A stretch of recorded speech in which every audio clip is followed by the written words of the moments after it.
Good evening. तो ये week में हम लोग लास्ट वीक क्या डिस्कस किया था, इसको निफ्टी से शुरू करते हैं। डिस्क्लेमर है कि यहाँ पे जो भी चीजें हम लोग डिस्कस करने वाले हैं ये सारी जो है इंफॉर्मेशन जस्ट एजुकेशनल पर्पज है। आपको यहाँ पे कोई बाइंग सेलिंग का रिकमेंडेशन नहीं है। आपको जो भी बाय सेल करना है वो आप खुद खुद के मन से और किसी भी फाइनेंशियल एडवाइजर के एडवाइस से आप कर सकते हैं।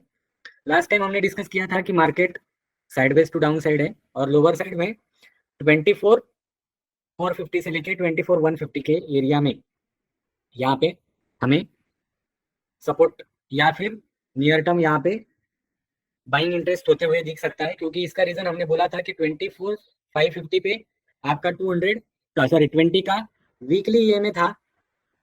वीकली ईएमए था 20 का, एंड देन नीचे की साइड में 24,470 पे जो मंथली कैंडल है, जो ग्रीन कैंडल बनी थी उसका जो लो था वो 24,470 पे था। तो ये मंथली का जो लो है ये भी अगेन एक सपोर्ट की तरह या बाइंग इंटरेस्ट की तरह यहाँ पे दिख सकता है। और अगर वहां से नीचे मार्केट फिसलता है तो फिर 24,150 पे 200 DMA daily exponential moving average of 200 ये यहाँ पे सिचुएटेड है। और उसके जस्ट बिलो 24,000 पे डेली का जो है वो 50 ईएमए यहाँ पे है। सॉरी, वीकली का 50 ईएमए जो है ये 24,000 के आसपास आ रहा है। तो मतलब यहाँ से अगर और नीचे निफ्टी अगर सस्टेन नहीं होता है और नीचे अगर जाते हुए दिखता है तो नीचे की साइड में 24,150 से लेके 24,000 के एरिया में अगेन यहाँ पे डिमांड बढ़ते हुए दिख सकती है। हालांकि इसी एरिया में आज जहाँ पे क्लोजिंग हुआ है इसी एरिया में निफ्टी जो है वो बहुत ज्यादा ओवरसोल्ड टेरिटरी में आ चुका है। तो यहाँ से अगर लगातार 2 दिन की या लगातार 2 दिन का बाइंग इंटरेस्ट अगर यहाँ पे बनता है, मतलब आने अगर ट्यूसडे को और वेनसडे को यहाँ पे लगातार 2 दिन बाइंग अगर बनती है तो पॉसिबिलिटी है कि यहाँ से निफ्टी 25,100 तक ऊपर की तरफ जाने की प्रोबेबिलिटी रखता है। और अगर यहाँ से फॉलोअप बाइंग अगर हमें निफ्टी में आते हुए दिखती है तो स्टॉक स्पेसिफिक हम लोग यहाँ पे बाइंग इंटरेस्ट स्टॉक में दिखा सकते हैं। तो अभी के एरिया में अभी जहाँ पे निफ्टी खड़ा है वहां पे एक डिमांड एरिया में ये खड़ा है, बट यहाँ पे डिमांड के साथ फॉलोअप बाइंग भी होनी जरूरी है। डिमांड एरिया के साथ या सपोर्ट के साथ यहाँ पे फॉलोअप बाइंग आते हुए दिखती है तो ही हमें स्टॉक स्पेसिफिक बाइंग अपॉर्चुनिटी को देखना पड़ेगा। और यहाँ से नीचे जाता है तो डेफिनेटली 24,000 एंड 24,150 के एरिया में यहाँ पे हमें अच्छी खासी बाइंग वैल्यू बाइंग एरिया बनते हुए दिख रहा है और यहाँ से अच्छी खासी बाइंग आने की प्रोबेबिलिटी है। नेक्स्ट है बैंक निफ्टी का। अगर हम लोग देखते हैं तो बैंक निफ्टी भी आज बहुत इंटरेस्टिंग एरिया में आके एक बढ़िया सा ट्विजर बॉटम पैटर्न बनाते, डेली में ट्विजर बॉटम पैटर्न बना रही है। और वीकली में जो वीकली का 20 ईएमए जो है वो 20 ईएमए के आसपास इसने लास्ट 2 वीक से सपोर्ट लिया है। तो 20 वीक के एरिया से यहाँ पे जो है बैंक निफ्टी सपोर्ट लेते हुए दिख रही है और एक बाइंग पैटर्न बनाया है यहाँ पे जिसे हम लोग बोलेंगे ट्विजर बॉटम। इस एरिया में अगर आने वाले 2 दिन में फॉलो बाइंग बनते हुए दिखती है तो यहाँ से इमीडिएट बैंक निफ्टी 55,900, देन वहां से 56,100 जहां पे अगेन डेली का जो है 50 डीएमए खड़ा हुआ है और उसी के ऊपर 56,000 पे ही डेली का 20 ईएमए खड़ा है। इसके ऊपर अगर ये सस्टेन होता है इस एरिया में, अगर ये फॉलो बाइंग देखिए अगर ये सस्टेन होता है तो आने वाले दिनों में हमें 57,600 की आने की भी प्रोबेबिलिटी यहाँ पे बन सकती है।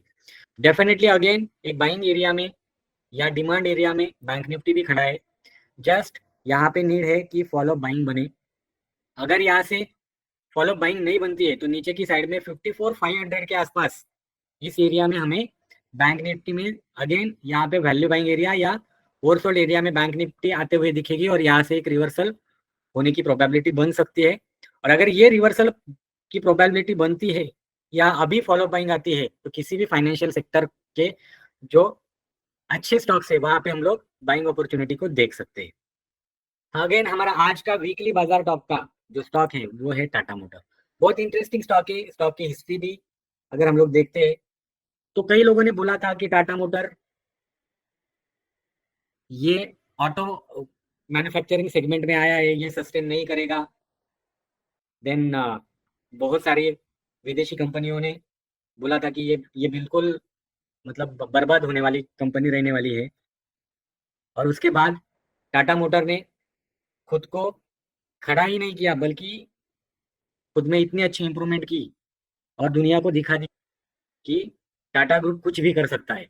और जिन लोगों ने इनको बोला था कि ये बर्बाद हो जाएंगे, उनकी जैगवार और लैंड रोवर, इन्होंने उनके डूबते समय में सपोर्ट देके बाय कर लिया। अगेन आज की डेट में टाटा मोटर जो है अगेन उसी टेरिटरी में आ चुका है। बहुत सारे लोगों को लग रहा है कि यहाँ से टाटा मोटर और नीचे जाएगा, या कुछ लोगों को लग रहा है कि टाटा मोटर अभी इतना 40-45% टूट चुका है तो यहाँ से रिवर्सल आएगा। बट डेफिनेटली जो 2-3-4 साल पहले के इन्वेस्टर है उनको भी फियर है कि ऑलमोस्ट जो नियर टर्म टॉप बना था 1142 का, वहां से स्टॉक ऑलमोस्ट 45% नीचे है। तो आधी वेल्थ उनको भी लग रहा है कि यहाँ पे वाइप आउट हुई है। और जिन्होंने टॉप पे एंट्री किया है उनका हार्डन कैपिटल 40-45% हार्डन कैपिटल यहाँ से निकल गया है। तो सबके लिए यह है कि टाटा मोटर का एग्जैक्टली होगा क्या। बहुत सारे एनालिस्ट बोलते हैं कि ये यहाँ से ऊपर जाएगा, सपोर्ट पे है। बहुत सारे लोग बोल रहे हैं कि 600 पे आएगा, 600 टूटता है तो और नीचे जा सकता है। बट डेफिनेटली अगर इस बिजनेस को हम लोग समझे और टाटा मोटर को या टाटा मोटर की जो जो कंपनी है उसकी अगर अगर हम लोग रीडिंग करें और फाइनेंशियल स्टेटमेंट को देखें तो हमें ऐसे लगता है कि यहाँ पे कोई बाय सेल रिकमेंडेशन नहीं देने वाले हैं। बट हम लोग एक्चुअल ग्राउंड लेवल पे या एक्चुअल फंडामेंटल लेवल पे कंपनी के साथ में क्या हो रहा है वो देख के ही हम लोग थोड़ा सा जज कर पाएंगे कि हमारे इन्वेस्टमेंट को और बढ़ाना चाहिए, एवरेज करना चाहिए, या यहाँ से निकल जाना चाहिए, या जो भी कुछ है इस पे हम लोग एक लाइट डालने की कोशिश करेंगे।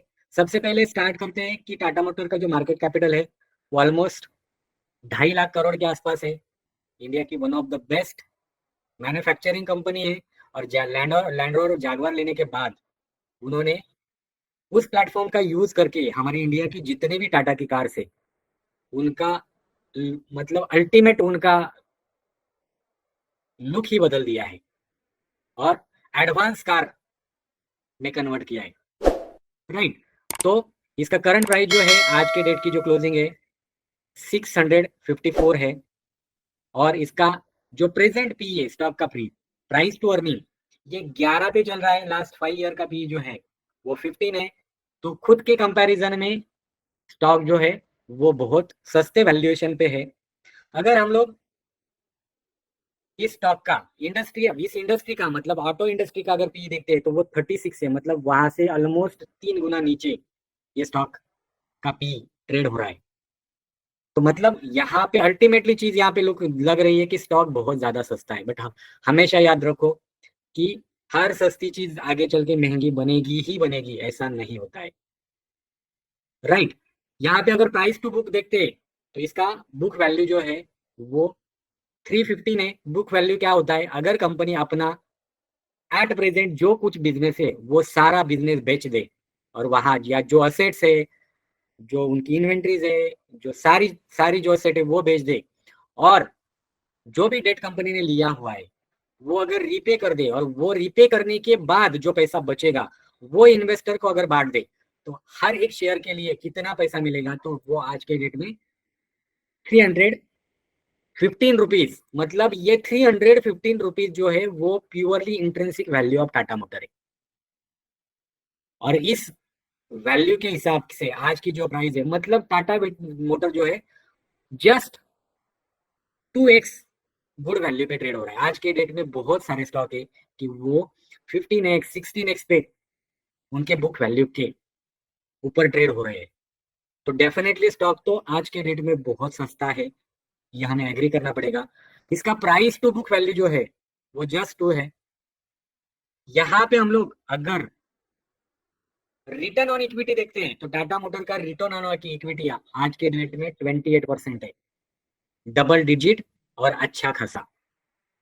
देन यहाँ पे अगर हम लोग ROC, return on capital employ, मतलब जिन लोगों ने यहाँ पे इक्विटी बाय किया है वो, और कंपनी ने जहां जहां से डेट उठाया है, वो डेट का जो रिपेमेंट है वो कंपनी ऑलमोस्ट 20% पर एनम के हिसाब से अपने जो इन्वेस्टर है उनको कंपनी दे रही है, तो जो अगेन बहुत अच्छा है, डबल डिजिट है। देन यहाँ पे अगर हम लोग टॉप लाइन की बात करते हैं तो देखो 5 ईयर का सेल्स ग्रोथ 11% है, और लास्ट 3 ईयर का सेल्स ग्रोथ 16% है। मतलब लास्ट 3 ईयर का सेल्स ग्रोथ लास्ट 5 ईयर के सेल्स ग्रोथ से ज्यादा है।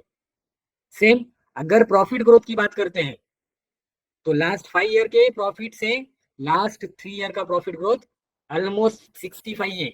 मतलब यहाँ पे प्रॉफिट लास्ट 3 ईयर में डबल है। दिक्कत जो टाटा मोटर में आई है वो आई है रिसेंट 1-2 साल में। मतलब कंसर्न जो बना है, अगर यहाँ पे टॉप लाइन देखते हैं तो वो -1% के आसपास है सेल्स फिगर, और प्रॉफिट जो है वो -36% के आसपास है। तो ये जो कंसर्न है ये जस्ट लास्ट कुछ दिनों का या कुछ महीनों का कंसर्न है। बट साथ ही साथ अगर हम लोग देखें तो यहाँ पे देखो जो प्रमोटर्स है वो 42% है, और FII 17%, DII 17%, ऑलमोस्ट 70% होल्डिंग ये स्ट्रॉन्ग हैंड में। और प्रेजेंट ईयर का टॉप लाइन और बॉटम लाइन को देखते हैं और उसको अगर हम लोग कंपेयर करते हैं रिजर्व एंड डेट पे, तो आज के डेट में कंपनी के पास 1,15,000 करोड़ का रिजर्व अपने हाथ में है, जिसके अगेंस्ट 71,500,000 का डेट कंपनी के पास है। बट यही बैलेंस शीट अगर आप लास्ट 6 महीने पहले देखते तो कंपनी का जो डेट था वो almost equal to the reserve था। मतलब कंपनी ने यहाँ पे जो दिख रहा है ऑलमोस्ट 25% के आसपास कंपनी ने डेट रीपे किया है। और कोई भी कंपनी अपना डेट अगर रीपे करती है तो यहाँ पे बॉटम लाइन में आने वाले नेक्स्ट क्वार्टर में या नेक्स्ट ईयर में डेफिनेटली यहाँ पे इंप्रूवमेंट होते हुए दिख सकती है। तो बॉटम लाइन में इंप्रूवमेंट होने की प्रोबेबिलिटी दिख रही है।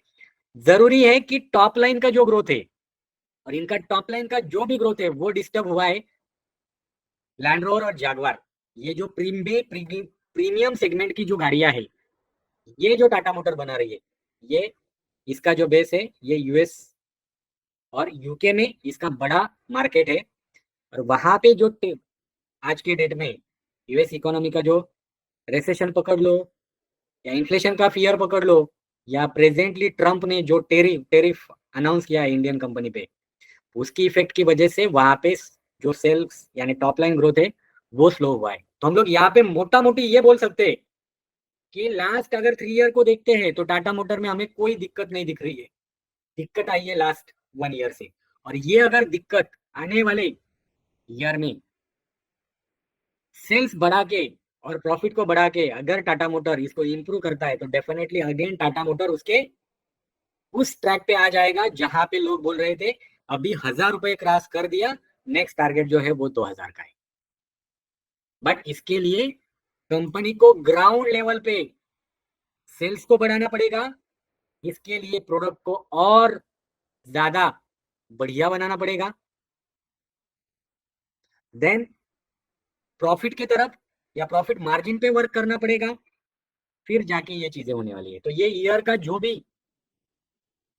निगेटिव पार्ट है ये कंपनी को डेफिनेटली यहाँ पे इंप्रूव करना पड़ेगा, जो आने वाले नेक्स्ट 1 to 2 क्वार्टर में हमें दिखेगा। तो हमें यही अभी के अभी टाटा मोटर को ये देख के बाय नहीं करना है। आने वाले 1-2 क्वार्टर में अगर हम लोग वेट करते हैं और वो इंप्रूवमेंट हमें अगर फाइनेंशियली जो फंडामेंटल्स है वहां पे अगर दिखती है तो डेफिनेटली टाटा मोटर एक अच्छी बीट हो सकती है। अगर हम लोग इसका लास्ट 7 ईयर का रोस कंपेयर करते हैं तो लास्ट 7 ईयर का ROCE return on total capital employed जो है 7 ईयर का 8% के आसपास था, जो बढ़ के नेक्स्ट 5 ईयर मतलब लास्ट 5 ईयर में 10% हुआ, और लास्ट 3 ईयर का 15% है। मतलब यहाँ पे देखो कंपनी जो है जो भी अपने मतलब कंपनी ने जिन जिन लोगों से पैसा लिया है उनको हर आने वाले साल में कंपनी ज्यादा अर्निंग दे रहा है। तो मतलब कंपनी का कोई पोटेंशियल यहाँ पे कम होते हुए नहीं दिख रहा है। कंपनी का इंटरनल स्ट्रक्चर कहीं भी वीक होते हुए नहीं दिख रहा है। जो भी है प्रेशर लास्ट ईयर के टॉप लाइन और बॉटम लाइन की वजह से आते हुए दिख रहा है। और यहाँ पे अगर हम लोग देखते हैं इन्वेस्टमेंट्स के हिसाब से, तो लास्ट 3 ईयर में एफआई और डीआई दोनों ने होल्डिंग यहाँ पे बढ़ाया हुआ है। करंट रेशियो ऑलमोस्ट 1 के पास पास आ रहा है। Cash from operation always positive है कंपनी का। देखो यहाँ पे कैश फ्रॉम ऑपरेशन पॉजिटिव है। और बहुत इंटरेस्टिंग चीज है, एफआई डीआई की होल्डिंग बड़ी है और 1% से या 2% से यहाँ पे बोल सकते हैं हम लोग नीचे जाके अगर देखते तो रिटेल की जो है वो होल्डिंग कम हुई है। कंसर्न यहाँ पे सिर्फ एक ही चीज का है कि जो टॉप लाइन है और बॉटम लाइन इस लास्ट कुछ महीनों से खराब हुआ है। और ये अगर खराब होते रहेगा तो प्रोबेबली है कि टाटा मोटर में और डीप आने की प्रोबेबिलिटी है। बट अगर आने वाले क्वार्टर में कंपनी अच्छा परफॉर्मेंस दिखाती है तो company again, Tata motor again उसका अप ट्रेंडिंग जो चाल है वो अगेन चलते हुए दिख सकता है। और नेक्स्ट जो रिसेंट हाई है वो और उसके आगे अगेन नए टारगेट को ये ओपन कर सकती है। यहाँ पे जब हम लोग देखा कि कंपनी का ROE, ROC, even operative profit margin यहाँ पे डबल डिजिट है। कंपनी का ऑपरेटिव प्रॉफिट मार्जिन, इतनी बड़ी company 2.5 lakh crore market capital की कंपनी 12% का ऑपरेटिव प्रॉफिट मार्जिन जनरेट करके दे रही है।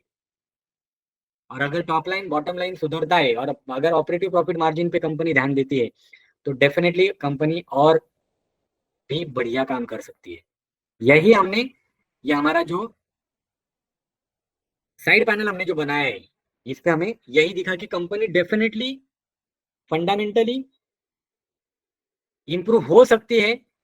और इसके लिए वो हमें कंपनी को इन डेप्थ पढ़ना पड़ेगा, जो आज हम लोग टाटा मोटर को रीड करने वाले हैं। क्योंकि इस पे हर कोई 10 में से 8 इन्वेस्टर यहाँ पे है और सबके लिए ये कंसर्न है। तो टाटा मोटर रीड करते हैं साइली मैम।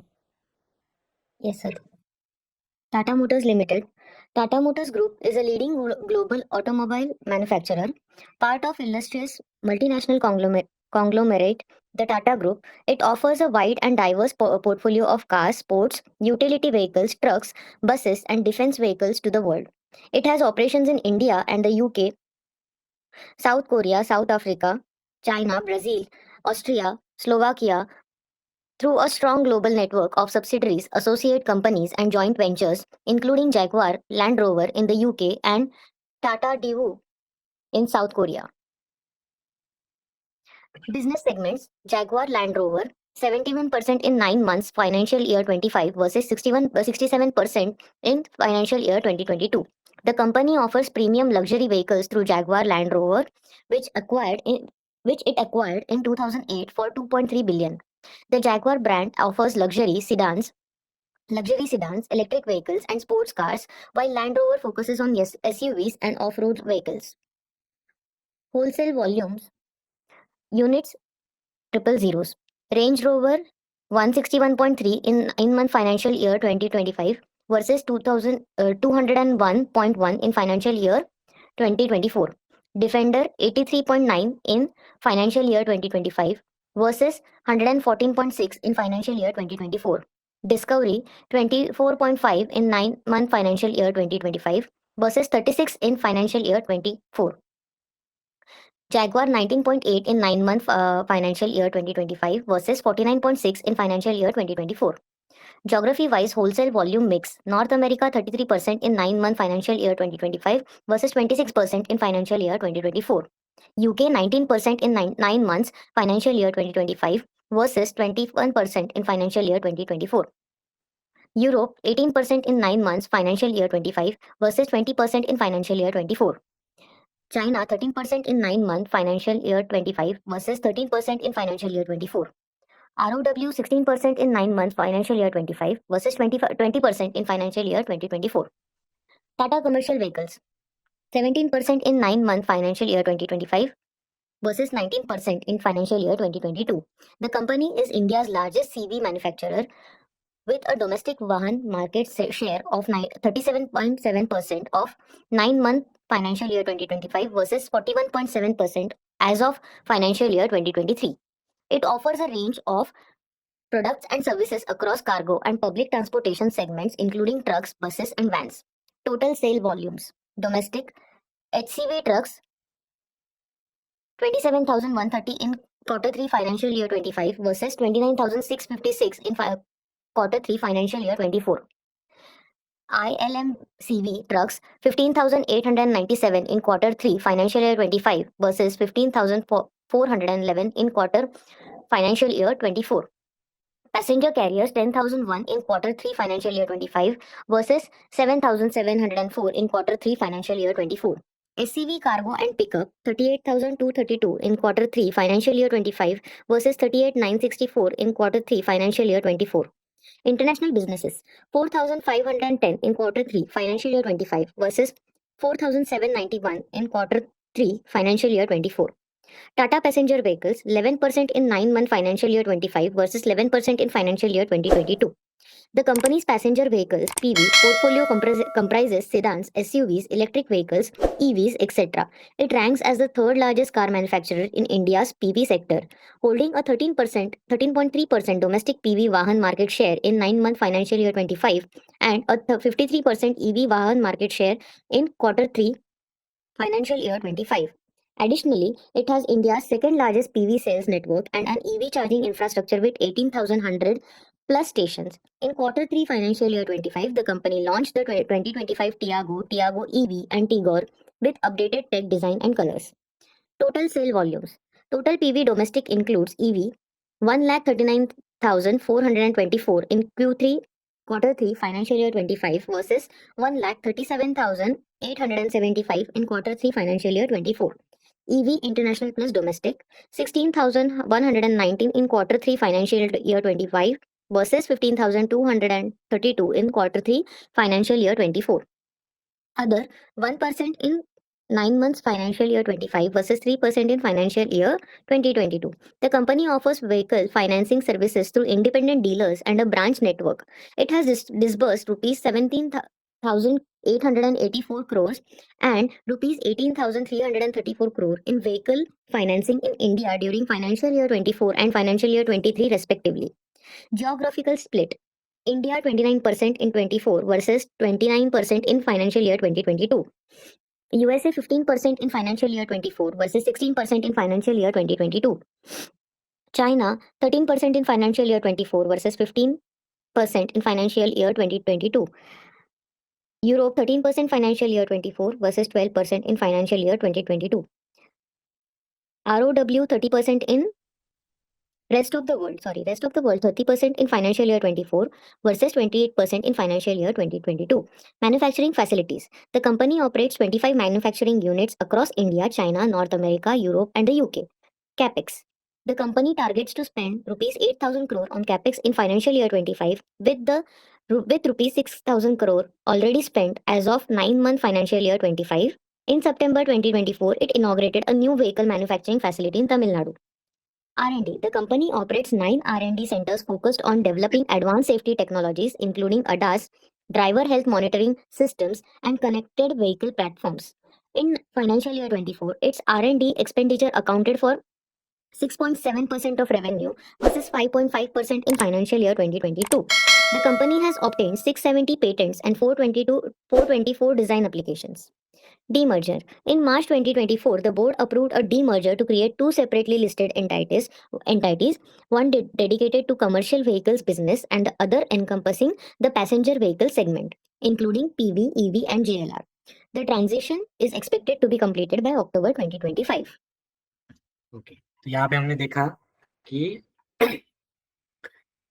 कितना बड़ा मार्केट, मतलब वर्ल्ड में ये काम करती है और कितने सारे कंट्रीज में इनके खुद के मैन्युफैक्चरिंग यूनिट्स है, और जो लग्जरी सेगमेंट है जैगवार और लैंड रोवर, जो यूके एंड अमेरिका, मतलब अगर हम लोग देखते हैं तो डोमेस्टिक जो सेल्स का फिगर है और डोमेस्टिक जो रेवेन्यू है वो टाटा मोटर का as compare to last year this year ये अच्छा ही है. जो भी सेटबैक है वो यूके, अमेरिका देन चाइना, यहाँ से ही मेजरली हमें यहाँ पे दिख रहा है, और थोड़ा सा यूरोप, इधर से हमें।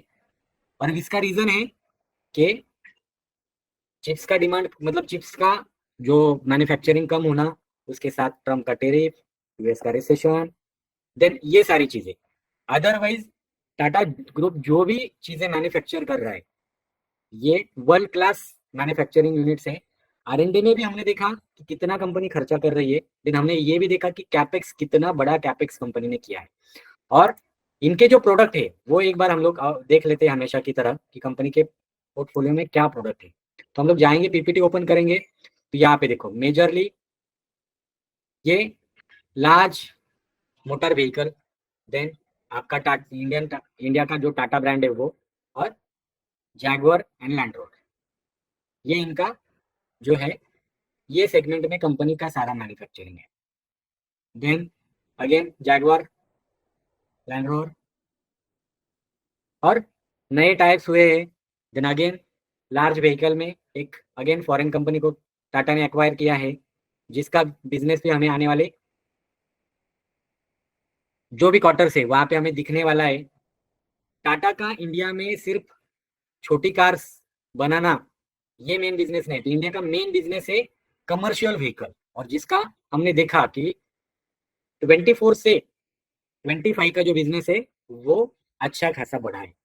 तो डेफिनेटली जो भी प्रॉब्लम है वो प्रॉब्लम सिर्फ एंड सिर्फ रिसेंट टॉप लाइन और बॉटम लाइन का है, और वो भी जो प्रीमियम सेगमेंट है जैगुआर एंड लैंड रोवर, उसी का प्रॉब्लम है। अदरवाइज इंडिया में जो टाटा की कार मैन्युफैक्चर होके आ रही है, जो इंडियन कार से, वो तो ये जैगुआर और लैंड रोवर प्लेटफॉर्म पे बन रही है, तो वो बहुत ज्यादा इंप्रूव होके आई है। कमर्शियल व्हीकल में तो ये इंडिया का सेकेंड लार्जेस्ट प्लेयर है। तो यहाँ पे डोमेस्टिक अगर हम लोग बोलते हैं, कि हम लोग कितनी बार बोलते हैं कि इंडिया को कोई वर्ल्ड पॉइंट से कोई लेना देना नहीं है, इंडिया का खुद का डोमेस्टिक कंजम्पशन इतना अच्छा है। तो अगर इंडिया का ग्रोथ स्टोरी बनते हुए दिखेगा, तो वहां पे उस रोड पे टाटा की कार्स किस वजह से पीछे रहेगी, ये रीजन हमें ढूंढना पड़ेगा। और अगर वो रीजन मिलता है तो ही टाटा के इन्वेस्टमेंट से हम लोग, या टाटा मोटर की इन्वेस्टमेंट से हम लोग दूर होने का सोच सकते हैं। अदरवाइज मुझे लगता है कि मेरा देश ग्रो होने वाला है, मेरे देश के रास्ते सड़क बनने वाले, तो वहां पे चलने वाली टाटा की कार भी बढ़ने वाली है। तो ये हमने फंडामेंटली स्टॉक को देखा, अभी टेक्निकली लेवल्स क्या बता रही है ये हमें देखना जरूरी है। अगर टाटा मोटर्स का हम लोग मंथली चार्ट यहाँ पे ओपन करते, तो मंथली चार्ट में देखो क्लियर कट स्टॉक जो है हमें हाइयर हाई हाइयर लो फॉर्मेशन बंद करते हुए दिख रहा है, और मंथली एक स्ट्रॉन्ग सपोर्ट एरिया में ये आज की डेट में आके खड़ा है, जो लेवल निकल के आ रही है 605। देन अगर हम लोग वीकली चार्ट देखते हैं, तो वीकली चार्ट में अगर हम लोग लोस को मार्क करने वाली ये ट्रेंड लाइन अगर हम लोग लगाते, तो ये ट्रेंड लाइन देखो, यहाँ पे ट्रेंड लाइन का सपोर्ट लिया, यहाँ से टाटा मोटर का स्टॉक ऊपर गया, देन अगेन यहाँ पे 2 बार आया, सपोर्ट लिया, देन अगेन ऊपर गया, अगेन उसी ट्रेंड लाइन के एरिया में हमें टाटा मोटर आज की डेट में खड़ा हुआ दिख रहा है। और यहाँ पे इंटरेस्टिंगली बात क्या है कि टाटा मोटर का वीकली 200 EMA भी इसी एरिया में आ रहा है जहां पे आज की प्राइस क्लोज हुई है 652। ये टाटा मोटर का वीकली 200 EMA, और हमने जितना भी 200 EMA के बारे में सीखा है, पढ़ा है, ये बताता है कि लॉन्ग टर्म सपोर्ट के जैसा बहुत बार ये 200 EMA एक्ट करता है। और इसके इमीडिएट ऊपर 1680 पे वीकली 20 EMA खड़ा है, और 1730 पे वीकली 50 EMA खड़ा है। तो यहां से अगर टाटा मोटर का स्टॉक रिवर्सल करता है, और आने वाले नेक्स्ट क्वार्टर में टॉप लाइन और बॉटम लाइन में सुधार होता है, और टाटा मोटर अगर अपने 50 वीक्स ईएमए के ऊपर यानी 730 के ऊपर अगर ये सस्टेन करता है, और ये जो लॉन्ग टर्म ट्रेंड लाइन हमने बनाई है इसके ऊपर अगर सस्टेन करता है, तो आने वाले दिनों में हम लोग टाटा मोटर को ऊपर जाते हुए देख सकते हैं। बट एट प्रेजेंट 600 से लेके 650 का जो एरिया है, ये टाटा मोटर का स्ट्रॉन्ग डिमांड एरिया या सपोर्ट एरिया बनते हुए दिख रहा है, क्योंकि इसी एरिया में 200 EMA है, 20 EMA है आपका लॉन्ग टर्म का, ट्रेंड लाइन का सपोर्ट भी इसी एरिया में। अगर डेली चार्ट को हम लोग देखते हैं तो यहाँ पे डेली चार्ट में अगर हमें क्या दिखता है कि यहाँ पे अगर हम लोग जो रिसेंट स्विंग बनाया है उससे अगर टॉप टू बॉटम अगर हम लोग रिट्रेसमेंट डालते हैं तो स्टॉक जो है वो 60%, 61.8% का जो रिट्रेसमेंट का लेवल है जो 1615 के आसपास आ रहा है, अगेन 600, 1615, ये जो अगेन हमने डिस्कस किया कि स्ट्रॉन्ग सपोर्ट इसी एरिया में टाटा मोटर का दिख रहा है। और हमने ऊपर की तरफ देखा कि 730 ये हमारा वीकली 50 EMA है, उसी एरिया में 727 ये हमारा डेली 200 EMA। तो डेफिनेटली अगर स्टॉक इस एरिया मतलब इस मूविंग एवरेज का जो क्लस्टर है इसके ऊपर अगर सस्टेन होता है, मतलब आने वाले दिनों में टॉप लाइन और बॉटम लाइन सुधरती है और स्टॉक अगर 750 के ऊपर खुद को क्लोज करने में या प्राइस खुद को 750 के ऊपर क्लोज करने में कामयाब होती है तो डेफिनेटली यहाँ पे हमें लॉन्ग टर्म में बड़ा रिवर्सल यहाँ पे बनते हुए दिख सकता है।